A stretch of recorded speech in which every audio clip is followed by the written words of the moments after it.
कई बार मुलाकात हुई है और जब हमारी चर्चा हुई है तो शिक्षा के क्षेत्र में किस तरीके से आगे जो है इस क्षेत्रों को बढ़ना चाहिए, क्या कुछ चुनौतियां यहाँ पर रहनी चाहिए, उस पर विस्तार पूर्वक हमेशा से इनसे बात हुई है। बबीता मैम, क्योंकि एक शिक्षक का औहदा सबसे ऊपर होता है, आज मुझे लगता है हम सब यहाँ पर हैं और इस औहदे पे हैं तो वो हमारे टीचर्स की वजह से। तो मैं चाहूंगी कि एक बार जोरदार ताली हमारे टीचर्स के लिए होनी चाहिए और साथ ही नारी शक्ति के लिए होनी चाहिए, जो कि जैसा कि प्रधानमंत्री नरेंद्र मोदी ने भी अभी जब चंद्रयान का सक्सेसफुल इवेंट हुआ था तो उसमें हमारी महिला वैज्ञानिकों को काफी प्रेज किया था और साथ ही उन्होंने कहा था कि उनके बिना शायद ये मुमकिन नहीं था।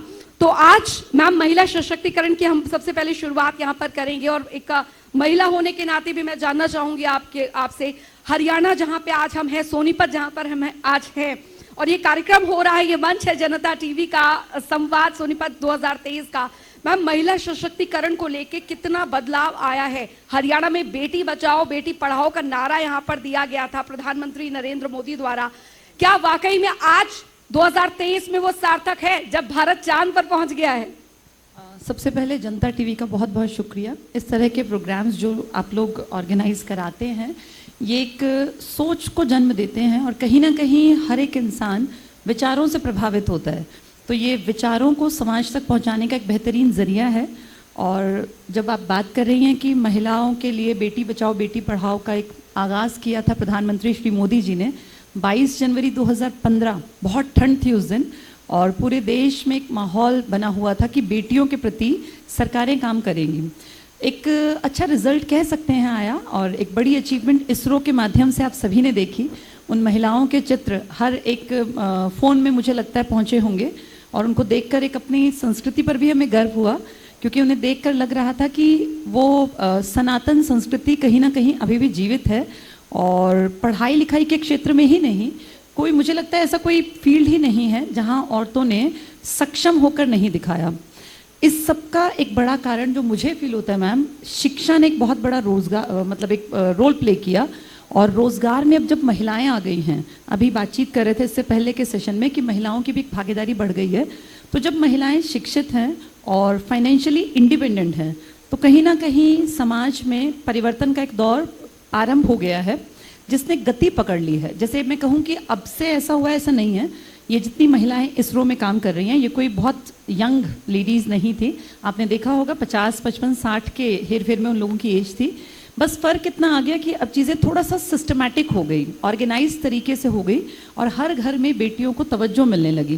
वो बेटियां जिनको पहले पढ़ाना तो बहुत दूर की बात है, पैदा होने के लिए भी संघर्ष करना पड़ता था उनकी माओं को, आज उन्हें जन्म भी दिया जा रहा है। और मैं कई बार अखबार पढ़ती हूँ तो बड़ा अच्छा लगता है कि बेटियां जो हैं, बहुत सारे लोग बेटी के जन्म पे कुआं पूजन की जो हमारी प्रथा पहले सिर्फ मेल चाइल्ड के लिए थी वो लड़कियों के लिए भी स्टार्ट हो गई है। और उतने तक ही सीमित नहीं है, लड़कियां पढ़ लिख कर सच में चांद तक जा पहुंची हैं और चांद पे चंद्रयान पे जो हमने ये अचीवमेंट हासिल की है इसमें बहुत सारी लेडी टीचर्स जिन्होंने कभी उन लोगों को पढ़ाया होगा, जिसका जैसे भी योगदान रहा, चाहे वो उसके इक्विपमेंट्स बनाने में कहीं किसी ने भी योगदान दिया, weather he was a male female कुछ भी रहा हो, लेकिन उसमें भी बहुत सारी लेडी टीचर्स ने, जेंट्स ने भी इनफैक्ट एक बहुत इंपॉर्टेंट रोल प्ले किया होगा। तो सारी बात आती जो है वो यहाँ आकर कि शिक्षा एक अहम रोल प्ले करती है। ये बात महज जेंडर भर की नहीं है, शिक्षा एक कहीं ना कहीं इम्पॉर्टेंट कड़ी है जिसने औरतों को भी इम्पोर्टेंस दिलाने में एक रोल प्ले किया है। जी बिल्कुल। और अभी थोड़ी देर पहले परिमल सर से भी हमारी जब बात हो रही थी तो शिक्षा के क्षेत्र में हरियाणा के अगर जिक्र यहाँ पर किया जाए, हरियाणा के संदर्भ में बात यहाँ पर की जाए मैम, क्योंकि इस फील्ड से आप काफ़ी समय से जुड़ी हुई हैं और इतने सारे बच्चों को आप जब पढ़ाती हैं तो जाहिर तौर पर आपको ज़्यादा इस बात का एक्सपीरियंस है कि किस तरीके से जो चुनौतियाँ हैं वो आजकल की जो जनरेशन है वो फेस कर रही है। आजकल से मेरा मतलब ये है कि आजकल जब आधुनिकीकरण का दौर चल रहा है, सब कुछ कंप्यूटर में आपको इजीली ऑन फिंगर आपको सब कुछ चीज़ें मिल जा रही हैं। वो दौर था जब गूगल, और मेरे को लगता है 2009-2008 से पहले मेरे ख्याल से यूट्यूब और गूगल मुझे नहीं लगता किसी ने चलाया होगा। तो वो दौर और इस दौर में किस तरीके से अंतर हम कर सकते हैं, डिफरेंशिएट कर सकते हैं, कौन सा ज़्यादा आसान है? देखिए, सोशल मीडिया ने एक तरफ ज्ञान को हर एक आदमी तक पहुंचा दिया। एक ज़माना था जब हम एक वर्ड का हिंदी मीनिंग ढूंढने के लिए भी डिक्शनरी उठा के ढूंढा करते थे, बहुत टाइम कंज्यूमिंग प्रोसेस था। आज चीज़ें बहुत आसान हैं, आज हर किसी के पास सोशल मीडिया है, गूगल हर कोई सर्च कर सकता है। पॉजिटिव पॉइंट ये है कि चीज़ें सहूलियत लाइफ में बढ़ गई है। लेकिन एक नुकसान ये है, अभी आपने पढ़ा होगा अखबारों की सुर्खियों में ये छाया रहा मुद्दा कि पिछली बार हरियाणा सरकार ने सरकारी स्कूल में पढ़ने वाले स्टूडेंट्स को टैब वितरित किए थे, और फिर हमने देखा कुछ दिनों बाद ही खबरें आने लगी कि उन टैब्स पे स्टूडेंट्स गलत साइट्स को ज़्यादा सर्च कर रहे हैं बजाय कि पढ़ने लिखने वाली साइट्स तक पहुंचने के। यानी किसी भी चीज़ के दोनों तरीके हैं, पॉजिटिव्स भी और नेगेटिव्स भी। ये बहुत हद तक समाज, सोसाइटी, परिवार और टीचर्स के ऊपर डिपेंड करता है कि हमने अपने बच्चों में वो इनकलकेट किया कि वो चीज़ों में से बेहतर को या पॉजिटिव को कैसे बाहर निकालें।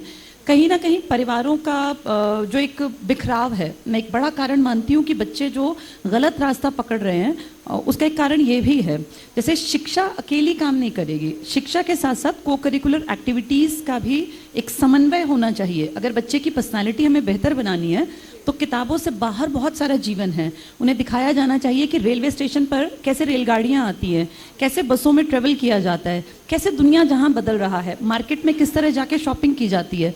आजकल हम देखते हैं ज़्यादातर बच्चे, आजकल ट्रेंड जो है सिंगल चाइल्ड या घर में हद से हद 2 बच्चे। अब वो एक अकेला बच्चा जिस घर में है, जहाँ माँ बाप दोनों वर्किंग हैं, सुबह निकल जाते हैं, किसी मेड के सहारे बच्चे को छोड़ गए, कोई आया के पास, या क्रचेस बहुत सारे खुले हुए हैं। उन बच्चों को पैसे की तो सहूलियत हो गई, लेकिन एक अच्छी जिंदगी में सिर्फ पैसा ही सब कुछ नहीं होता। पैसा ज़रूरी बहुत है, लेकिन एक शिक्षा जो कि पुराने ज़माने में घर परिवार के लोग दे दिया करते थे, दादा दादी दे दिया करते थे, ताऊ ताई, चाचा चाची, मामा, जितने रिलेशंस थे, वो सब शिक्षा कहीं ना कहीं खो गई है। उन सब के लिए ज़रूरी है कि एक अच्छा माहौल समाज में क्रिएट किया जाए। और अगर हम थोड़ा सेफ फील नहीं करते हैं बच्चों को, अब देखिए रोज़ खबरें भी इस तरह की आती हैं कि आप बच्चों को बाहर नहीं भेजना चाहते, तो ये स्कूलों की जिम्मेदारी है कि वो स्कूलों में ऐसा माहौल बनाए, एक ऐसे स्कूल्स का कॉन्सेप्ट आए जहाँ बच्चे का ओवरऑल डेवलपमेंट हो। वो सिर्फ कागज़ों में ना हो, वो सिर्फ स्कूल के ब्रोशर में ना हो कि पेरेंट्स से जब मोटी फीस ऐंठनी हो तो वहाँ 1000 तरह की एक्टिविटीज़ लिखित में दिखा दी जाती हैं, पर असलियत में बच्चों को 12वीं पढ़ने के बाद भी वो इतने कॉन्फिडेंट नहीं होते कि वो जाके मार्केट में खड़े हो सकें, वो खुद अकेले ट्रेवल कर सकें। इंडिया में तो सोल जो ये होता है ना कि भैया अपने आप अकेले ट्रेवल करना, हमारे यहाँ का कल्चर नहीं है। लेकिन आप विदेशों में देखिए, बच्चा थोड़ा सा बड़ा होता है, पेरेंट्स उसको एक इंडिविजुअल मानने लगते हैं और वो कहते हैं कि वो खुद घूमे फिरे, दुनिया को जाने, लाइफ को सीखे, लाइफ को जिए, ना कि हमारे यहाँ के कल्चर की तरह कि 12वीं तक पेरेंट्स बिल्कुल डंडे की नोक पर बच्चे को सीधा रखते हैं टीचर्स, और उसके बाद फिर बच्चा जैसे ही कॉलेज में जाता है तो उसको लगता है पता नहीं मैं कौन सी दुनिया में हूँ। और यही बड़ा कारण है कि बच्चे नशे की तरफ धीरे धीरे, जो हालात पहले पंजाब के थे, बेहद शर्म की बात है, लेकिन हरियाणा के भी हालात अब धीरे धीरे उसी लगभग लाइन पर आ गए हैं। और कुछ दिन पहले एक खबर बहुत बड़ी बनी थी जिसमें सिरसा के एक परिवार की कहानी थी। 2 बेटे थे, एक माँ और उसके पिताजी नशा करते करते मर गए। बड़ा बेटा इस हद तक नशा करने लगा कि घर में गरीबी तो थी ही, बदहाली थी, मजदूरी करते थे पिताजी, घर का आटा बेच के वो लड़का नशे के इंजेक्शंस खरीदता था। एक दिन वो भी कहीं गांव में ही किसी नाली के पास मृत पड़ा मिला था। तो ये आप ये देखिए, शिक्षा कहीं ना कहीं अपना काम नहीं कर पा रही है। तो मेरा इस मंच के माध्यम से जिन लोगों तक मेरी आवाज़ पहुँचे, मैं बस इतना कहना चाहती हूँ कि शिक्षा बेसिक नीड है और वो सिर्फ कागज़ों के आंकड़ों तक सीमित ना रहे कि हमने इतने स्कूल बना दिए या इतने कॉलेजेस बना दिए। असलियत तक, ग्राउंड रियलिटी तक पहुँचना बेहद ज़रूरी है और स्कूलों में सच में क्या हो रहा है उसके ऊपर काम किया जाना बेहद ज़रूरी है। मैं आपका एक इंटरव्यू सुन रही थी तो उसमें आपने इस बात का जिक्र किया था और मुझे लगता है बहुत ज़रूरी होता है कि जब बात किताबों की आती है तो उसमें क्या पढ़ाया जा रहा है वो भी बहुत इंपॉर्टेंट है।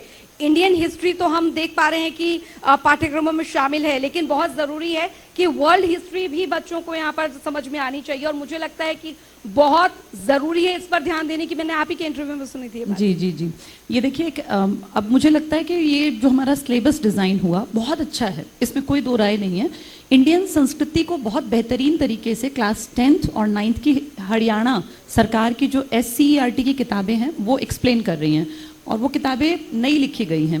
लेकिन इंडियन हिस्ट्री के साथ साथ वर्ल्ड हिस्ट्री अगर किसी स्टूडेंट को नहीं पता, अगर किसी बच्चे को 10वीं क्लास तक ये नहीं पता कि अमेरिका महाशक्ति बना तो उसने क्या काम किया, इटली का एकीकरण कैसे हुआ, जर्मनी ने क्या किया, हिटलर को अगर हम आज पढ़ते हैं, पढ़ाते हैं तो बच्चा जाने कि हिटलर ने अपने समय में क्या गड़बड़ियां की और कैसा मुझे नहीं बनना है, सांप्रदायिकता की भावना को मुझे किस तरीके से नहीं फैलाना है, या किसी जाति विशेष, किसी धर्म विशेष के मुद्दे पर मुझे अपनी राय कैसे रखनी है। तो ये सब चीज़ें जानने के लिए किताबों को पढ़ना बहुत ज़रूरी है। और इंडियन हिस्ट्री तो बहुत अच्छी बात है, वर्ल्ड हिस्ट्री भी साथ साथ पढ़ी जाए। लेकिन मैम, प्रॉब्लम सिर्फ ये नहीं है कि सब्जेक्ट हटा दिया गया, प्रॉब्लम बहुत बड़ी ये है कि उस सब्जेक्ट को पढ़ाने वाले टीचर्स की बेहद कमी है। हमारी हरियाणा सरकार काम तो कर रही है, लेकिन जो मेन काम है जिसमें कि टीचर्स की भर्ती पर काम किया जाना चाहिए, आपने सुना होगा हरियाणा कौशल विकास ने, ये रोजगार निगम, हरियाणा में जो ये भर्तियां की जा रही हैं रोजगार निगम के तहत, इनका जो एक्चुअल में आंकड़ा है, जैसा बताया जाता है टीवी के थ्रू या आप लोगों के इसके थ्रू, मीडिया के थ्रू, ऐसा रियलिटी में पता नहीं एग्जिस्ट करता है कि नहीं करता। क्योंकि बहुत सारे आंकड़े दिखाते हैं कि बहुत लोगों को नौकरियां मिल गई इस तरीके से, लेकिन असलियत जब पूछते हैं, क्योंकि हम लोगों का तो बहुत बड़ा एक ये मान लीजिए पूरा स्टूडेंट्स का एक ग्रुप है, लाखों बच्चे हमारे साथ हैं, हरियाणा के भी बाहर के भी, तो ज़्यादातर स्टूडेंट्स की शिकायत है कि इस तरीके की भर्ती में फेयरनेस एक क्वेश्चन मार्क है कि क्या सही तरीके से भर्तियां हो रही हैं, और इन भर्तियों का भविष्य क्या है, क्या ये जो भर्ती ले रहे हैं लोग, क्या ये परमानेंट भर्ती हैं या इनको महज कुछ सालों या कुछ महीनों के लिए रख लिया गया, और क्या इनको वो क्राइटेरिया पूरा करने के लिए जो होना चाहिए, जैसे एक टीचर है, पीजीटी टीचर से हम एक्सपेक्ट करते हैं कि उसने पोस्ट ग्रेजुएशन की होगी और बीएड की होगी, उसके पास पढ़ाने का अनुभव होगा। लेकिन सिर्फ इस क्राइटेरिया पर नौकरी दे देना कि भैया ये किसी गरीब तबके को बिलोंग करता है, ये ग्रुप डी तक तो ठीक था, लेकिन अगर हायर पोस्ट पर भी इस तरीके से भर्ती की जाएगी तो ये एक बड़ा क्वेश्चन मार्क है, जो सिर्फ मैं नहीं उठाऊंगी, हर पढ़ा लिखा इंसान उठाएगा। क्योंकि भर्ती के नियम अगर इस तरह ताक पर रखकर भर्ती की जाएंगी तो ये ठीक नहीं होगा समाज के लिए भी, क्योंकि ऐसे टीचर्स, ऐसे बड़े अधिकारी, मुझे लगता है कहीं ना कहीं समाज के लिए फायदा नहीं कर पाएंगे। बिल्कुल। अब चलिए, अगला सवाल जो मेरा ये है, बहुत इंपॉर्टेंट इसलिए भी हो जाता है क्योंकि वो सबका सपना होता है, सपना होता है नौकरी पाना, वो भी सरकारी नौकरी। और आईसीएस इस क्षेत्र में जिस तरीके से बच्चों को पढ़ा रहा है, मुझे लगता है कि आईसीएस का जो नाम है वो इसलिए ज्यादा चमका है क्योंकि आईसीएस सरकारी नौकरी की गारंटी बच्चों को इस तरीके से वो माहौल देता है, इस तरीके से वो पढ़ाई का माहौल देता है कि वो बच्चे जो हैं वो सरकारी सेक्टर्स में आगे निकलते हैं। और यही वजह है कि बबीता मैम और परिमल सर जो हैं उन्हें वो अपना हमेशा गुरु मानते हैं, और इसीलिए वो आईसीएस में मैंने खुद देखा कि किस तरीके से बच्चे जो हैं वो काफी संख्या में आते हैं। लेकिन मैम, एक सवाल मेरा यहाँ पर ये, इसलिए प्रधानमंत्री नरेंद्र मोदी आज के समय में कहते हैं कि देखिए, हमें जॉब देने वाले के साथ साथ, जॉब मांगने वाले के साथ साथ देने वाला भी बनना चाहिए। बहुत जरूरी है यहाँ पर कि आत्मनिर्भर भारत उसी पर टिका हुआ है। मैम, आईसीएस इस पर किस तरीके से रोल प्ले कर रहा है कि सरकारी नौकरी आज इतनी ज्यादा इंपॉर्टेंट है या फिर नौकरी देना, रोजगार देना वो ज्यादा इंपॉर्टेंट है? क्योंकि देखिए, दोनों ही जो तराजू के दोनों पहलू हैं और दोनों को बराबर करके चलना पड़ेगा। देखिए मैम, पहली चीज तो ये कि प्रधानमंत्री जी ने कहा था पिछली सरकार जब ये आई थी टेन्योर, कि नौकरी लेने वाले नहीं, नौकरी देने वाले बनो। बहुत अच्छी लगी थी सुन के ये लाइन, और हर किसी को एक मोटिवेशन भी मिला था। पर मैं आप ही के इस चैनल के माध्यम से एक प्रश्न पूछना चाहती हूँ, बहुत लोग जुड़े हुए होंगे, कि जिन लोगों ने स्टार्टअप स्टार्ट किए थे 2014 से लेके 2000 आज हम 23 में बैठे हैं, 9 साल से ज़्यादा का समय इस सरकार को हो चुका है, और साथ ही साथ हरियाणा सरकार को भी, क्योंकि हरियाणा सरकार केंद्र सरकार साथ ही बने थे, दूसरा टेन्योर भी दोनों का साथ ही था। तो जो ये जितने स्टार्टअप स्टार्ट हुए थे उनमें से कितने रनिंग कंडीशन में हैं, आज प्रॉफिट में रन कर रहे हैं? क्योंकि किसी भी चीज़ को महज शुरू कर देना ही, आंकड़ों में नंबर ले आना ही बहुत नहीं होता। आगे जाके उनसे कितने लोगों को रोजगार मिला, उनमें से कितने समाज के लिए सच में काम कर रहे हैं। 2020-21 बैकड्रॉप रहा है स्टार्टअप्स के लिए। जी जी जी। और आप देखिए कितने बड़े बड़े जो एडटेक कंपनीज थी, जिनको कि मान रहे थे कि भैया करोड़ों करोड़ों रुपए की कंपनियां, वो रातों रात खड़ी हो गई थी। एक बहुत बड़ा क्वेश्चन मार्क आपने भी देखा होगा, कितने ही इंटरव्यूज उन लोगों ने अपने 1 साल 2 साल 3 साल के टोटल उनकी इनकम और जितना उनका बेनिफिट, ये प्रॉफिट रहा, इसको लोगों के सामने पेश ही नहीं किया। कहीं ना कहीं तो गड़बड़ है। तो ये एक क्वेश्चन मार्क फिर से वही है कि ये कह भर देना बड़ा आसान है कि नौकरी लेने वाले नहीं, नौकरी देने वाले बनो। लेकिन बिजनेस करने के लिए मैम एक बहुत स्ट्रांग बैक की जरूरत होती है, और वो बैक हर किसी के पास नहीं है। गांव में मजदूर का, किसान का बेटा कैसे बिजनेस स्टार्ट कर देगा? ये कहना आसान है कि लोन मिल जाएगा। मान लीजिए लोन उठा लेता है और 4 साल बाद, 3 साल बाद उसका बिजनेस फ्लॉप हो जाता है, तो क्या उस लोन को चुकाने का कोई प्रावधान है उसके पास? और न जाने कितने सारे बिजनेस ऐसे ही, कितने सारे स्टार्टअप ऐसे ही फ्लॉप हो गए। तो उन लोगों की कहानियां बताने वाला तो कोई भी नहीं है। तो इसलिए मुझे ऐसा लगता है कि ये सारी चीज़ें डिपेंड करती हैं हमारे बैकग्राउंड के ऊपर। और मैं खासकर अपनी क्लास के स्टूडेंट्स को हमेशा कहती हूँ कि बेटा किसी की बातों पे विश्वास मत करो, अपने बैकग्राउंड को जज करो। हर बच्चे के घर का माहौल सेम नहीं होता, हर कोई बिजनेस के लिए बना भी नहीं है। बिजनेस के साथ बहुत सारे गुण और भी होने चाहिए। महज बैंक से पैसा लोन लेके किसी काम को शुरू कर देने को ही हम एंटरप्रेन्योरशिप नहीं कह सकते। इसके लिए बहुत सारी तरीके की जानकारी, बहुत सारी चीज़ें, अनुभवी लोगों का साथ होना बहुत ज़रूरी है। अदरवाइज बहुत पढ़े लिखे लोग आप देखते हैं, कोई MBA करके, कोई BTech करके, हायर लेवल की डिग्रीज करके अगर लोग बहुत लोअर ग्रेड का काम कर रहे हैं, तो मैं फ्रेंकली कहूँगी मेरी नज़र में वो बहुत बड़ा सक्सेस रेट नहीं है। और शायद इस तरीके से स्टार्टअप्स चला के 2 साल 3 साल बाद बैठ जाना वो ज़्यादा खराब है। उससे बढ़िया कुछ इस तरह के रोजगार की तरफ बढ़ना जिससे कि देश का, समाज का विकास हो। तो ये सिर्फ ये कहना कि एंटरप्रेन्योरशिप में आके बड़ा धड़ल्ले से लोग आए थे लेकिन अब 4 साल बाद उनके आंकड़े ढूंढते हैं तो कहीं नहीं मिलते, ये बेहद शर्मनाक है। तो इसके ऊपर भी एक रिसर्च होना चाहिए कि वो जितने प्लान्स, जितने प्रोजेक्ट्स चलाए गए थे उनका आखिरकार हुआ क्या और कितने लोग उनके थ्रू आज जॉब्स में हैं। न जाने, मैं आपको अपनी, क्योंकि मैं तो एजुकेशन फील्ड में हूँ, एडटेक की कंपनी से इतने लोग पिछले 2 सालों में निकाले गए हैं, हजारों लोगों की जॉब्स चली गई हैं। कितने ही टीचर्स आज बेकार बैठे हैं, उनका रोजगार गया। अभी जो इससे पहला सेशन था, सर एक बड़ी अच्छी बात कर रहे थे कि जो लोग रोजगार चाहते हैं उन्हें रोजगार ना मिले तो बेरोजगार है। इंडिया में बहुत सारे स्टूडेंट्स हैं जो पढ़ाई के दौर के बाद चाहते हैं कि हमें रोजगार मिले क्योंकि उन्हें घर चलाना है, लेकिन रोजगार के अवसर नहीं मिलते। देखिए, अलग अलग तरीके की सोच है इसमें। मेरा ये मानना है कि अगर हरियाणा नंबर 1 है बेरोजगारी में, 37% ठीक है, मान लेते हैं कि सारे लोग रोजगार के काबिल नहीं होंगे, बहुत लोग अनुच्छुक भी होंगे, लेकिन फिर भी मैम एक बड़ा प्रतिशत है जो चाहता है कि मुझे रोजगार मिले। और ये सारा प्रतिशत जो है वो पलायन कर जाता है विदेशों में, जो विदेशों में। अब ये देखिए, पहले सिर्फ पंजाब से लोग जाते थे, आज हरियाणा के गांव खाली हो रहे हैं, जो कि गलत है। इस देश में, इस मिट्टी में पैदा होकर अगर हम इस मिट्टी के लिए, इस देश के लिए, समाज के लिए काम नहीं करेंगे तो फिर क्या फायदा। ये तो वही बात हो गई कि यहाँ पाल पोस के बड़ा किया, उनको काबिल बनाया, और जब उन्होंने देखा कि भाई मेरे लेवल का काम नहीं है तो विदेश में जाके, गलती उनकी नहीं है क्योंकि कमाना खाना हर किसी का अपना, भैया सबको जरूरत है, लेकिन गलती कहीं ना कहीं समाज की, सोसाइटी की, सरकार की है। क्यों नहीं हम ऐसे अवसर दे पाते। और कितनी अजीब बात है, दुनिया की नंबर 1 जनसंख्या हम हैं, अगर हम नंबर 1 हैं तो रोजगार के अवसरों में भी हम नंबर 1 होने चाहिए। प्रोडक्शन हमारा सबसे ज्यादा होना चाहिए। इस देश में हर चीज सबसे ज्यादा बिकती होगी, चाहे वो फोन्स की बात करूं, कपड़ों की बात करूं या शूज की बात करूं। तो आप ये देखिए, हर चीज के अवसर है, बशर्ते सरकार थोड़ा सा ढंग से काम करे, पॉलिसीज इस तरीके से बनाई जाए।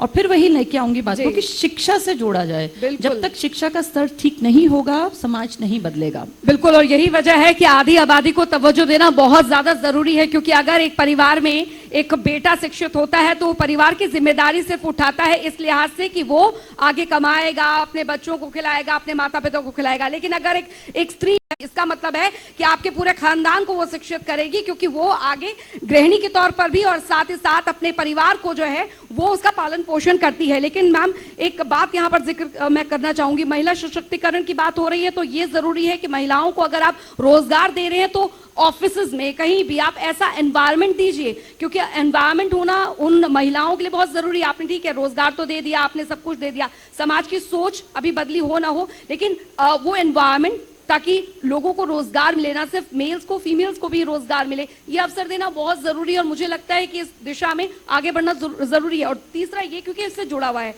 सुरक्षित महिलाएं कितनी है। मैं हरियाणा की बात नहीं कर रही, हम दिल्ली से भी आ रहे हैं, दिल्ली में भी कुछ इसी तरीके के हालात है। महिला सुरक्षा का मुद्दा तो हर चुनाव में उठता है। आपको लगता है मैम कि ये जो इंटरसाइकिल चली आ रही है वो कहीं से भी ब्रेक अगर होती है तो इसका पूरा असर जो है वो हमारे समाज पर पड़ेगा? देखिए मैम, महिलाओं की सुरक्षा के बिना तो बेटियों को आप कैसे पढ़ने बाहर भेजेंगी। जैसे माहौल अगर खराब होगा तो आप हैं, मैं हूँ, हम सब, जितनी महिलाएं मेरी इस बात को सुन रही हैं, ये एक सच्ची बात है। मेरी एक वीडियो बड़ी वायरल हुई थी जिसमें मैंने जेंडर के ऊपर ही बोला था और मैंने कहा था कि एक्सप्लॉयटेशन सिर्फ लड़कियों का नहीं होता। बाहर निकलती हर महिला अगर एक डर के माहौल में, चाहे वो 40 साल की है, 45 साल की है, 35 साल की है, वो अगर एक डर के माहौल में जी रही है, वो ऑफिस जा रही है, उसको कोई एक्सप्लॉयटेशन फील हो रहा है, तो ये सारे समाज के लिए भयावह स्थिति है। क्योंकि समाज बदल रहा है और पैरामीटर्स बदल रहे हैं, कमाना सबकी ज़रूरत है। सिंगल अर्निंग एक आदमी से घर परिवार के खर्चे नहीं चल सकते, महंगाई बहुत बढ़ गई है। अपने परिवार की स्थिति को सुधारने के लिए महिलाओं को बाहर निकलना पड़ेगा। लेकिन जब मुद्दा सिक्योरिटी का आता है तो मेरा ये मानना है कि सिक्योरिटी सिर्फ पुलिस की टाइटनेस से या कुछ थाने बना देने से, हाँ, बस ऐसे से काम नहीं चलेगा। असलियत ना कहीं ये वैल्यू सिस्टम है। जैसे महिलाओं को महज एक पुराने ज़माने से अगर देखें तो उनको बराबरी का दर्जा दिया ही नहीं गया, जबकि वैदिक काल में औरतों की स्थिति पुरुषों के बिल्कुल बराबर मानी गई थी। इनफैक्ट वेदों में लिखा हुआ है कि महिलाओं के लिए, माओं के लिए, औरतों के लिए कि वो जायदेस्तम है। इसका मतलब वही घर है जहां औरत है, सिर्फ वही घर माना गया, अदरवाइज तो मकान है।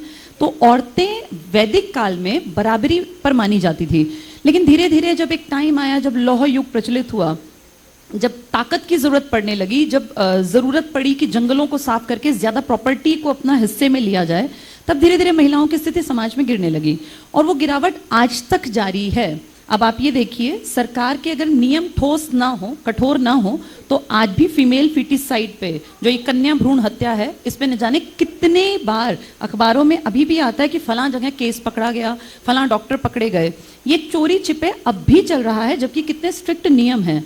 तो सुरक्षा सिर्फ इस तरीके से नहीं होगी, सुरक्षा दिमागी तौर पे भी करनी पड़ेगी। जितने मेल्स, जितने लड़के हमारे समाज में हैं, जो छोटे छोटे बच्चे हमारे घरों में हैं, उनको भी शिक्षित करने की जरूरत है। सिर्फ बेटियों को शिक्षित कर देना कि बेटा तुम शाम को 5-7 बजे के बाद बाहर मत जाओ, या किसी अनजान आदमी से तुम्हें चॉकलेट टॉफी नहीं लेनी है, या भाई के बिना तुम बाहर नहीं जाओगी, ये तो बच्चियों की बात है। हमारे पास जो बेटियां पढ़ने आती हैं 18, 20, 22 साल की, वो बिना अपने भाई के पेपर देने बाहर नहीं जा सकती। भाई का कोई जरूरी काम है तो वो पेपर नहीं दिलवा के लाएगा, वो कहेगा मैं नहीं जाऊंगा, मेरा ये काम है। न जाने कितनी बेटियां हैं जो सिर्फ इसीलिए पेपर देने से चूक जाती हैं क्योंकि घर में पिताजी नहीं है, भाई किसी काम पे चला गया। तो मैं ये कहना चाहती हूँ कि समाज में ना ये वैल्यू सिस्टम बदलना पड़ेगा और इसकी शुरुआत बहुत बचपन से करनी पड़ेगी। जब एक बच्चा 4 साल का, 3 साल का है, तो उसके मन में ये डालना कि क्योंकि तू लड़का है तू नहीं रोएगा, ये लड़की है ये ऐसा करेगी, ये गलत है। ये जेंडर बायसनेस कहीं ना कहीं घरों से स्टार्ट होती है और फिर उसी को हम स्कूल्स में देखते हैं। आपने स्कूल में नोटिस किया होगा, जब कभी भी एनुअल डेज होते हैं, एनुअल फंक्शंस होते हैं, तो लड़कियां हमेशा सज धज के फूलों की वो प्लेट लेके, कोई गेस्ट आएगा तो उसको फूल वो डालेंगी और वो सब, और लड़के बेचारे पीछे जहाँ टेंट वेंट की व्यवस्था है वो देखेंगे। जैसे बायसनेस वहाँ भी है, वहाँ ये सिखाना चाहिए कि बेटा बेटी दोनों सक्षम हैं। लड़कियों को आप बहुत प्यार से पालते पोसते हैं लेकिन उनको सबल नहीं बनाते। तो स्कूलों के करिकुलम में भी इस तरह के चैप्टर्स डाले जाएं जहां हर क्लास में 1-2 लेडीज का जिन्होंने दुनिया में कहीं ना कहीं कुछ फतह किया, जैसे कल्पना चावला है, सुनीता विलियम्स है, झांसी की रानी लक्ष्मीबाई, हम बचपन में पढ़ते थे। आपको याद होगा सुभद्रा कुमारी चौहान की वो कविता पढ़ के जोश भर जाता था और हमें लगता था कि हम भी कुछ भी कर सकते हैं।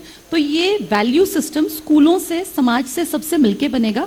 और फिर मैं वही कहूंगी कि टीचर्स और पेरेंट्स मिलके अपनी बेटियों को और बेटों को भी, क्योंकि सेंसिटिव बेटों को भी बनाना पड़ेगा, उनके मन में भी इमोशंस डालने पड़ेंगे कि लड़कियां जो हैं बेटा इस तरह की नहीं है कि कमजोर हैं, और किसी का ऐसे मजाक ना उड़ाएं कि क्योंकि वो लड़की है लड़कियों की तरह रोता है। वो तुम्हारे बराबरी की हैं और जैसे तुम हो वैसे ही वो हैं। सिर्फ एक बायोलॉजिकल अंतर के अलावा कोई अंतर नहीं है, उनमें भी इमोशंस हैं, बॉयज में भी इमोशंस हैं। लड़कों को भी निगलेक्ट नहीं करना है, ये भी समाज को देखना पड़ेगा। शिक्षा हर किसी का अधिकार यहाँ पर होता है और वो शिक्षा बच्चों को मिलनी चाहिए। बबीता मैम, क्योंकि बात यहाँ पर आती है सरकारी और प्राइवेट स्कूलों की। प्राइवेट स्कूलों में आज ठीक है, आज प्राइवेट स्कूलों में जो रीच है वो बढ़ रही है, मिडिल क्लास फैमिलीज की भी है, गरीबों की भी, लेकिन ग्रामीण अंचल के जो बच्चे हैं वो मुझे नहीं लगता कि शायद बहुत हद तक एफोर्ड जो है वो प्राइवेट कर सकते हैं प्राइवेट स्कूल्स में। लेकिन अब दिल्ली की बात करें, पड़ोसी राज्य है दिल्ली, वहां पर तो ये चर्चा है कि जी प्राइवेट स्कूल वाले जो बच्चे हैं वो तो वहां से हटके वो सरकारी स्कूलों में आ रहे हैं, सरकारी स्कूलों की जो पढ़ाई है वो बहुत अच्छी है। हरियाणा में मैम क्या इस तरीके का माहौल है कि सरकारी और प्राइवेट का जो बैरियर है, यानी शिक्षा का जो एक गुणवत्ता है वो दोनों की बराबर, और जैसे कि परिमल जी भी कह रहे थे कि सीबीएसई और एक हरियाणा बोर्ड में जो ये चीजें निकल कर आ रही हैं, हरियाणा बोर्ड को उस स्तर तक क्यों नहीं ले जाया जाता कि पेरेंट्स ये डिसाइड करें कि हमें तो हरियाणा बोर्ड वाले स्कूल में जो एफिलेटेड हरियाणा बोर्ड है उसमें डलवाना है। देखिए मैम, ये तो मुझे बोलने की ज़रूरत ही नहीं है कि हरियाणा में शिक्षा का स्तर बहुत ख़राब है अभी। देखिए, आंकड़े कुछ भी बयां करते हो, मेरा ये मानना है कि अपने आसपास के माहौल को देख के आप सही जजमेंट कर सकते हैं, क्योंकि ग्राउंड रियलिटी अखबारों के आंकड़ों से आप सही नहीं जज कर पाएंगे। रियलिटी ये है कि स्कूलों का स्तर बेहद नीचे गिर गया। HBSC के जब बोर्ड के एग्जाम्स होते हैं बिल्कुल खुलेआम वीडियोस चलती हैं। इनफैक्ट इस साल तो एक वीडियो इतनी वायरल थी, शायद आप तक भी पहुंची हो, जिसमें एक ग्रुप पूरा जहाँ पे एग्जाम था, एग्जाम सेंटर, वहाँ जैसे किसी शेड वगैरह के नीचे बच्चे बैठे पेपर कर रहे थे, उसके पास माइक था और वो माइक पे चिल्ला रहा है स्कूल से 100 मीटर की दूरी, हार्डली 50 मीटर की दूरी पर तेज तेज चिल्ला रहा है कि पहले का 5 B आंसर, दूसरे का C आंसर, तीसरे का A आंसर। वो खुलेआम वीडियो वायरल हुई और उस पर कोई एक्शन भी मुझे नहीं लगता हुआ। तो अगर इतने बड़े लेवल पे चीटिंग्स चल रही हैं तो आप खुद सोचिए स्टैंडर्ड रहेगा कहाँ। शिक्षा का मतलब महज अच्छे मार्क्स लेना अगर रह जाएगा, वो चीटिंग से भी आ जाएंगे। शिक्षा के असली मायने हैं इंसान की पर्सनालिटी में सुधार होना। लर्निंग का मतलब सिर्फ ये नहीं होता कि 90% आ गए, 98% आ गए या मैंने टॉप कर दिया। Learning is basically change in behaviour, व्यवहार में बदलाव लाना। व्यवहार कब बदलेगा? जब उसके ऊपर सिर्फ किताबी काम ना हो। बच्चा बहुत सारी चीज़ें सोसाइटी से सीखता है। कम्युनिटी सर्विस अगर करवाई जाए स्टूडेंट्स से, उन लोगों को टाइम टू टाइम कम्युनिटी के बीच में ले जाया जाए, सोसाइटी के असली चेहरे दिखाए जाएं। जैसे स्कूल में पढ़ने वाला एक बच्चा आज अनजान है, उसको नहीं पता बैंक की प्रक्रिया क्या है, रेलवेज में कैसे रेलवे स्टेशन पे काम होता है, हर चीज़ से अनजान है, क्योंकि वो एक पपेट की तरह है। घर में उसको बहुत अच्छा माहौल देने की कोशिश करते हैं जो वेल ऑफ है फैमिलीज। अगर आप बात करी थी गरीब बच्चों की, तो गरीब बच्चों की तरफ तो किसी का ध्यान ही नहीं है। जो शोषित वर्ग के लोग हैं ना, वो सबसे ज्यादा बड़े सफरर हैं आज के टाइम में एजुकेशन सिस्टम में, क्योंकि सरकारी स्कूलों में न तो टाइम पे टीचर्स पहुंचते, पहली बात तो टीचर्स हैं ही नहीं, लगभग सरकारी स्कूलों में पद खाली हैं। कितने सारे सरकारी स्कूल हैं जहां साइंस स्ट्रीम हटा दी गई, बंद कर दी गई, क्योंकि टीचर नहीं था। यहाँ तक 11-12 भी नहीं है। 11 मैंने वही कहा, साइंस स्ट्रीम मतलब 11-12 की साइंस पढ़ने के लिए एक तरफ आप बात करते हैं कि भारत चांद के दक्षिणी साउथ पोल तक पहुंच गया, दूसरी तरफ आप साइंस पढ़ने की इच्छा रखने वाले बच्चों को एक बेसिक क्लास नहीं प्रोवाइड करा रहे हैं। जहां टीचर्स हैं वहां लैब्स नहीं है, तो टीचर्स कहते हैं हम क्या करें। ना स्टूडेंट्स खुश हैं, ना टीचर्स खुश हैं। माहौल इस तरह का बन गया है कि बच्चा कुछ चाह के कर ही नहीं पा रहा, और फिर कह रहे हैं कि भैया सरकारी स्कूलों में बच्चे कम हो गए हैं, इनको मर्ज कर दें। अभी आपने पीछे सुना होगा, मेरी एक वो वीडियो भी बड़ी वायरल हुई थी जिसमें मैंने कह दिया था कि सरकारी स्कूल बंद करने की कगार पर आ गए हैं। आपने अखबारों की सुर्खियों में देखा होगा, बेहद बेशर्मी के साथ, मैं ये शब्द आई एम सॉरी यूज कर रही हूँ, लेकिन बड़े लेवल पर सरकारी स्कूल बंद किए जा रहे हैं, सरकारी संस्थानों पर काम नहीं हो रहा है। इसका सीधा सीधा असर उस सोसाइटी के उस तबके पर आएगा जो गरीब है। जो अच्छा खासा है वो तो अपने बच्चों को प्राइवेट में पढ़ा लेगा, लेकिन जो किसान है, मजदूर है, जिसके माता पिता नरेगा की मजदूरी करते हैं, उनके बच्चे कहाँ जाएंगे? क्या सरकार उनके प्रति कॉन्शियस नहीं है? देखिए, सबको साथ लेकर ही समाज का विकास हो सकता है। सिर्फ जेंडर के ऊपर बात करना या सिर्फ एक हिस्से के ऊपर बात करना ये ठीक नहीं है। हर किसी को आगे बढ़ाने के लिए शिक्षा पे काम करना बेहद जरूरी है, और सरकारी स्कूलों की व्यवस्था को जब तक नहीं सुधारा जाएगा तब तक एक बड़ा तबका जो BPL है, जो पीले राशन कार्ड से अपना घर चलाते हैं, उनके बच्चों के लिए सरकार कुछ करेगी नहीं तो समाज कैसे आगे बढ़ेगा? फिर वही बात आएगी कि वो चेन स्नैचिंग करेंगे, क्योंकि क्या करें वो लोग, उनकी गलती नहीं है। अगर आप किसी भी इंसान की ऊर्जा को सही डायरेक्शन नहीं देंगे तो ये दिखती बात है कि वो गलत डायरेक्शन पकड़ेगा ही पकड़ेगा। हर बच्चे के अंदर बहुत ज्यादा ऊर्जा होती है, और उस ऊर्जा को अगर सही डायरेक्शन दी जाए तो यूरोप, अमेरिका, ऑस्ट्रेलिया या कोई भी महाद्वीप, कोई भी देश, मुझे नहीं लगता कि वो कुछ अलग दिमाग लेके पैदा होते हैं। इंडियंस हर जगह हैं, और जहां बाहर इंडियंस जाते हैं आप देखिए, best doctors, best teachers, best architects इस देश ने दिए हैं। पर दिक्कत ये है कि यहाँ उनको बाहर निकालने के लिए जो माहौल चाहिए वो कहीं ना कहीं अब कमतर महसूस करते हैं विदेशियों से। यही कारण है कि लोग 12वीं करते ही पढ़ने के लिए बाहर जाने लग गए। एक जमाना था जब विश्व भारती में पढ़ने दुनिया आया करती थी। हमारे रविन्द्रनाथ टैगोर जी को पहले एशियाई हैं, चीन में भी किसी को नोबेल नहीं मिला था। चाइना आज दुनिया के टॉपर, इसकी बात करें कंट्रीज की, इकोनॉमीज की, उनमें है, लेकिन सबसे पहले नोबेल पूरे एशिया में हमारे देश ने उठाया था। तो ये ऐसी जमीन है जिसने बेहतरीन उपलब्धियों के स्वामी दिए हैं। लेकिन अब एक दौर ऐसा आ गया जिसमें शिक्षा को लगभग निगलेक्ट किया जा रहा है। जो पैसे वाले लोग हैं वो तो अपने बच्चों को विदेशों में भेज देंगे, लेकिन गरीब किसान, मजदूर, एक एवरेज 25,000 30,000 रुपए कमाने वाला आदमी, उसके बच्चे कहाँ पढ़ेंगे? ये क्वेश्चन मेरा सरकार से है, इसलिए उनकी तरफ भी ध्यान दें और इन स्कूलों पे थोड़ा सा काम करें। जी बिल्कुल। बबीता मैम, क्योंकि बहुत ज्यादा जरूरी होता है कि जब बात यहाँ पर अंतर्राष्ट्रीय स्तर के एजुकेशन लेवल की हम यहाँ पर कर रहे हैं और इंडियन एजुकेशन की सिस्टम की अगर बात कर रहे हैं मैम, किस तरीके से इसे डिफरेंशिएट करती है, क्योंकि पूरा दोनों तरफ से अगर हम विदेशों के एजुकेशन कल्चर की बात करी जाए, फ्रॉम द 6 क्लासेस की अगर हम बात करें तो वहां पर टोटली डिफरेंट है। इंडियन अगर सिस्टम, एजुकेशन सिस्टम की बात करें तो टोटली डिफरेंट है, क्योंकि उस समय बच्चों को बहुत ज्यादा आपको कॉम्पिटिशन कर दिया जाता है, प्रेशराइज कर दिया जाता है। हालांकि सोशल मीडिया भी बहुत अहम रोल निभाता है, क्योंकि कंपटीशन का दौर ही इस तरीके से तेजी से दौड़ रहा है। मैम, किस तरीके से इन फ्यूचर इंडिया के एजुकेशन सिस्टम को बदलना चाहिए, बदला जाना चाहिए, अगर हमें भारत को एक विकसित देश बनाना है? और बट ऑफ कोर्स हमारा भविष्य तो बच्चे ही हैं, इस देश का भविष्य बच्चे ही हैं। देखिए, एजुकेशन में सच में बहुत बहुत ज़्यादा अंतर है। जो पढ़ाने का तरीका है ना हम लोगों का, हमारे इंडिया में हमेशा से ही जैसे रोट लर्निंग, जैसे हम क्रैमिंग कहते हैं, रटना कहते हैं, इस पर फोकस रहता है। हर पेरेंट्स का भी, इनफैक्ट पेरेंट्स भी इसी चीज़ में इंटरेस्ट लेते हैं कि मेरे बच्चे का परसेंटेज कितना गया। कभी किसी पेरेंट्स ने इंडिया में, कुछ तो होंगे खैर मुट्ठी भर लोग, लेकिन मैं मेजॉरिटी की बात करूं तो मैक्सिमम लोग चाहते हैं कि क्लास में फर्स्ट मेरा बेटा आए या मेरी बेटी हमेशा टॉप करे। जब तक ये पेरेंट्स नहीं समझेंगे ना कि टॉप करना कराना हमारी प्रायोरिटी नहीं होनी चाहिए, हमारी प्रायोरिटी होनी चाहिए मेरे बच्चे ने अगर 4th क्लास पास कर ली तो क्या उसको ये पता है कि पौधा कैसे ग्रो करता है, क्या उसको पता है कि घर में स्प्राउट्स कैसे बन जाते हैं, क्या वो जानता है कि बादल का निर्माण कैसे होता है, ह्यूमिडिटी कभी कम कभी ज्यादा क्यों होती है, एसी का टेम्परेचर हमें घर में बदलना क्यों पड़ता है, कभी कभी कूलर क्यों नहीं गर्म ठंडी हवा फील करते कूलर के सामने। मतलब ये लाइफ है। अगर आप शिक्षा को लाइफ से नहीं जोड़ेंगे तो ये बच्चे रटंतु तोते बन के बैठ जाएंगे। इंडिया की सबसे बड़ी कमी ये है, आप हर साल देखती हैं न जाने कितने टॉपर्स के फोटोज छपते हैं, 500 में से 500, 500 में से 500, कभी HBSC वाले, कभी CBSE वाले, लेकिन आप देखिए 5 साल बाद, 4 साल बाद वो 12वीं के टॉपर कहाँ गुम हो जाते हैं, वो गुमनामी के अंधेरों में खो जाते हैं। ये पता ही नहीं चलता कि वो टॉप करने वाले बच्चे गए कहाँ, कि कहीं वो जिंदगी में कामयाब हुए, काबिल बने या नहीं बने। कारण वही था कि महज कुछ किताबों को, कुछ गाइड्स को, कुछ जो ये पेपर्स आते हैं, सैंपल पेपर्स, इनको रटने से मार्क्स तो बहुत अच्छे आ जाते हैं, लेकिन इनसे एक समझ नहीं बनती। अब मैं आपको एक एग्जांपल देती हूँ।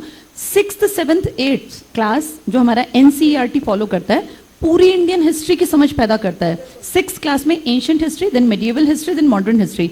8वीं तक के बच्चे को पूरे इंडियन इतिहास में से निकाल दिया जाता है। लेकिन आप किसी भी इंडियन स्टूडेंट को पकड़ के 8th क्लास में से पूछेंगे कि बेटा मध्यकाल और आधुनिक काल में क्या डिफरेंस है, तो कहेगा ये वाला क्वेश्चन तो हमारी बुक में ही नहीं था। मतलब उसको बेसिक समझ नहीं है कि मैं जो पढ़ रहा हूँ वो मेरी जिंदगी में कहाँ काम आएगा। बहुत बार तो स्टूडेंट्स कहते हैं ये A+B² हमें क्यों रटना पड़ता है, या अकबर के पिताजी कौन थे, हमें क्या मतलब है। तो बच्चों को ना पढ़ाई यूजफुल है ये फील नहीं होता, और इसीलिए इंडिया में रोट लर्निंग है। इस लर्निंग को ठीक करना पड़ेगा, और ठीक करने का तरीका ये है, क्योंकि बीइंग अ टीचर, मैं गवर्नमेंट स्कूल में 12-13 साल मैंने पढ़ाया। मैं जब स्टार्टिंग में मैम मैंने जॉब ज्वाइन की, मैं सिर्फ 20 साल की थी, तो मैंने बहुत दिल से बच्चों को पढ़ा, बहुत दिल से। और मेरे साइड वाली क्लास में एक दूसरे टीचर थे जो कभी आके झांकते भी नहीं थे, उनको उस साल का बेस्ट टीचर का अवार्ड मिला। तो मुझे ये बात बड़ा एक धक्का लगी कि यार वो टीचर तो कभी क्लास में आके झांके ही नहीं। फिर मुझे फील हुआ कि इंडिया में ये सब चीज़ें ऊपर से दिखावट है, रियलिटी ये है कि असलियत में कोई काम नहीं करना चाहता। टीचर्स भी उसका एक बड़ा कारण थे। बहुत सारे अच्छे टीचर्स भी हैं, कुछ लोग ऐसे हैं जिन्होंने काम किया, लेकिन बहुत सारे टीचर्स भी काम नहीं करना चाहते। और जब वो काम करते भी हैं तो वो कहते हैं हमारे पास रिसोर्सेज नहीं है, क्लास में लाइट नहीं है, पंखा नहीं है, जो गरीब बच्चा पढ़ने आता है वो भूखा आता है, मिड डे मील के चक्कर में आता है, नहा धो के नहीं आता है, तो हम लोग उसको पढ़ा नहीं पाते, वैसा एनवायरनमेंट नहीं है। मैं ये कहती हूँ कि सिर्फ पढ़ाई को अगर आप किताबों से जोड़ेंगे तो आप एनवायरनमेंट कभी बना ही नहीं पाएंगे। एक स्कूल के प्रेमिसेस में इतना ज्ञान भरा पड़ा है, इतना ज्ञान। आपके हर सरकारी स्कूल में ना क्यारियां बनी होती हैं जिनमें छोटे छोटे पौधे लगे होते हैं। आप बच्चों को ये काम दीजिए कि बच्चे उन क्यारियों में पौधे अपने आप लगाएं। बच्चे स्कूल में देखें कि पौधा कैसे निकलता है, उनमें कैसे पानी दिया जाता है, बड़े पेड़ कैसे हैं, झाड़ियां कैसी हैं। क्यों हमें रटाना पड़ता है कि डिफरेंस बिटवीन बुशेस और ये हर्बीवोरस, कार्निवोरस, ये सब आसपास से सिखा दें। पढ़ाई को इतना मजेदार बना दें, इतना मजेदार बना दें कि हर बच्चा पढ़ना चाहे। ये इंटरेक्टिवनेस जो थी वो मुझे लगता है 90s के जमाने में बहुत ज्यादा थी। टीचर्स को बच्चे जो है बहुत सीरियसली लेते थे, और मुझे नहीं लगता कि उस समय इतने कोई बड़े इंस्टीट्यूट्स जो है, बड़े बड़े आज जो खोल गए हैं, वो मुझे लगता है उस समय जरूरत भी किसी को पड़ती होगी, क्योंकि टीचर्स बहुत ज्यादा बच्चों की पढ़ाई को लेकर बहुत ज्यादा इंटरेस्टेड हुआ करते थे। हाँ, एक वो दौर था जब आपने देखा होगा, अगर पढ़ा हो, डॉक्टर एपीजे अब्दुल कलाम, उनके वो टीचर की कहानी हर किसी ने सुनी होगी जो थोड़ा पढ़े लिखे लोग हैं। बुक्स में उसका मेंशन है। जी, हर किताब में। तो वो हमेशा कहते थे कि मुझे जो बेस्ट टीचर्स मिले वो मेरे प्राइमरी स्कूल के टीचर्स थे। आप ये देखिए, जिस आदमी को डीआरडीओ ने, इसरो ने और शार, हर जगह देश में ऐसा कोई बड़ा संस्थान नहीं जहां उनका नाम इज्जत से ना लिया जाता हो, डॉक्टर एपीजे अब्दुल कलाम। वो कहते थे कि जब उनको भारत रत्न मिला इन 1997, तो उन्होंने स्पेशल टिकट कराई। उनके एक टीचर उस टाइम तक जिंदा थे प्राइमरी स्कूल के, अपने गांव के टीचर के लिए प्लेन की टिकट कराई कि गुरुजी आपको पहुंचना है। ये होती है रिस्पेक्ट, ये होता है रिगार्ड। और ये ऐसे टीचर्स का नहीं होता जो चीजों को रटवाते हैं, ये उन टीचर्स का होता है जो ये पैदा करते हैं कि मुझे पढ़ना है, वो इच्छा जागृत करते हैं। तो मेरा ये मानना है कि शिक्षा में सबसे बड़ा योगदान वो टीचर्स दे सकते हैं जो बच्चे को पढ़ने की इच्छा से भर दें, उसके मन में ये आ जाए कि मुझे पढ़ना लिखना, मुझे सीखना है, एक एनवायरनमेंट प्रोवाइड करा दें, सिर्फ मार्क्स के पीछे ना भागे। जी बिल्कुल। तो हमारे आज के इस कार्यक्रम का ये जो सार्थक वो रहा है संवाद, वो इसी विषय पर रहा है कि जो आज विषय इस मंच पर साझा किए गए हैं वो हमारे दर्शकों यानी जनता टीवी के उन तमाम दर्शकों तक पहुंचे। और आखिरी में, क्योंकि ये आखिरी सेशन हमारा है और जाहिर तौर पर हमारी जो मेहमान बबीता मैम है, उनसे बस मैं एक चाहूंगी, एक मैसेज तमाम जो पेरेंट्स हैं उन तक भी पहुंचे, और साथ ही एक सजेशन हमारी सरकारों को कि किस तरीके से वो बच्चों के एजुकेशन सेक्टर में, खासकर ग्रामीण अंचल में जो बच्चे हैं जिनमें बहुत काबिलियत है लेकिन वो काबिलियत निखर के क्यों नहीं आ रही, क्योंकि वो उन्हें चीजें प्लेटफॉर्म नहीं मिल पा रहा। तो मैम एक मैसेज और एक सजेशन। मैसेज ये है कि अपने बच्चों को सिर्फ और सिर्फ ये कहकर कि भैया फर्स्ट आना ही तुम्हारी जिंदगी का टारगेट है, कभी भी गलत तरीके से उनके दिमाग को प्रेशराइज ना करें, उन्हें आज़ाद रहने दें। उनके लिए ऐसा स्कूल ढूंढें जहां पढ़ाई मौज मस्ती के साथ कराई जाती हो, जहां टीचर्स योग्य हों, और जहां के टीचर्स, ऐसा ज़रूरी नहीं कि बहुत हाईली क्वालिफाइड टीचर्स ही अच्छे टीचर्स हों। मुझे लगता है टीचिंग एक आर्ट है, और इस आर्ट को जो दिल से करता है वो अच्छा टीचर बन जाता है। तो बहुत ज़्यादा हाईली क्वालिफाइड बेशक ना हो, लेकिन वास्तव में दिल से टीचर्स के प्रोफेशन में जो लोग आना चाहते हैं टीचिंग में, उन लोगों को प्रेफरेंस मिलनी चाहिए।